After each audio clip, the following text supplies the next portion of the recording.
আসসালামু আলাইকুম প্রিয় দর্শক, ভাগ্যের কি নির্মম পরিহাস।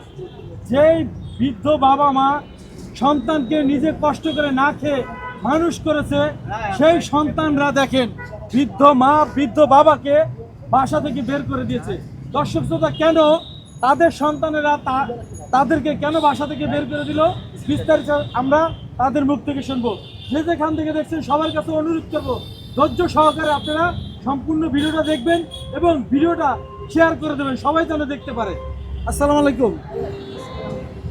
আচ্ছা, কি হয়েছে আন্টি বলেন তো, আপনার সন্তানের আপনাকে কেন বাসা থেকে বের করে দিল?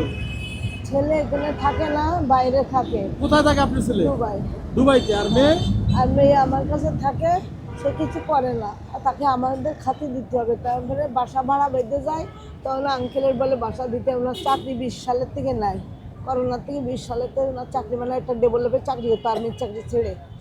তারপরে এই কোনো রকম একটু একটু করে চলে। তারপরে এই আজকে একটু ফার্নিচার বেছে, কালকে একটু ফার্নিচার বেছে, এই মাসে ফার্নিচার বেছে, ওই মাসে ফার্নিচার বেছে দিয়ে দেয়। তখন আমার ছেলে বলে ফার্নিচার না বেছে তুই চাকরি কর, তুই 10,000 আনলে আমি 10,000 দিলি, আব্বা 10,000 আনলি, সংসার চলে যাবে।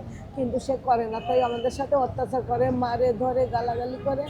দিয়ে এই 1 তারিখে আমাদের বাসার থেকে নামাই গেছে, মালপাত্র ওই বাড়িওয়ালার বাসায় রয়েছে। 1 তারিখ থেকে আমি এই পর্যন্ত রাস্তায় আসি, 7 দিন শুধু খিলকেতে হোটেলে ছিলাম। পেনশনে টাকা পাইছিল, তার বাবা 1,500 টাকা হোটেল ভাড়া, তা খাবো কি আর থাকবো কি। চলে এসে বাসা খুঁজ দিছি, তা বাসা পাইনি, ছোটো বাসা একটা রুম। তা আবার বাসা যে অ্যাডভান্স করবো সে টাকাও নেয়। তাই এরকম করে রাত্রিবেলায় বসে থাকি, দেখেন না, গোসল টোসলে 1 কাপড়ে 1 মাস বসে রয়েছে, কেউ খোঁজ খবর নাই না। মশাই খাইয়ে পা মা ফুলেই দিয়েছে। আর আমার আজকে জ্বরও উঠে গেছে গায়ে। তারপর উনি কচুঘাতে পড়ে ওনার হাত ভেঙে গেছে, মাথা ফিট হয়ে গেছে।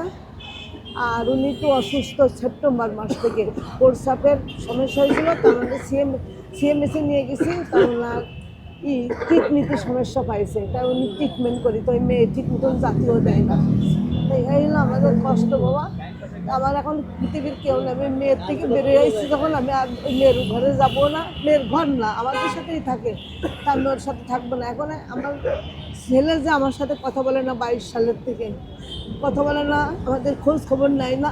2-10,000 টাকা পাঠালি বোনের কাছে পাঠায়, বোন আমাদের দিল্লি দেয়, না দিলি বোন খরচ করে এ খায় ও খায়, ও এখানে ওখানে। আমি অনেক কষ্ট করতেছি, তা আমাকে এখন বলেছে দেশের যাতে দেশে যে একত্রে থাকতি, আমি বাপ যাবো না। তাই আঙ্কেলের তো দর্শক শ্রোতা, আপনারা একটা জিনিস খেয়াল করবেন, একটা সময় সে সেনাবাহিনীতে কর্মরত ছিল, সেখান থেকে রিটায়ার করেছে। রিটায়ার করার পর একটা ডেভেলপ কোম্পানিতে চাকরি করতো এবং তার একটা সন্তান বিদেশে আর একটা সন্তান কিন্তু বাংলাদেশে মেয়ে কিনে থাকতো। আপনার মেয়ে কি বিয়ে হয়েছে? না, আপনার মেয়ের বয়স কত?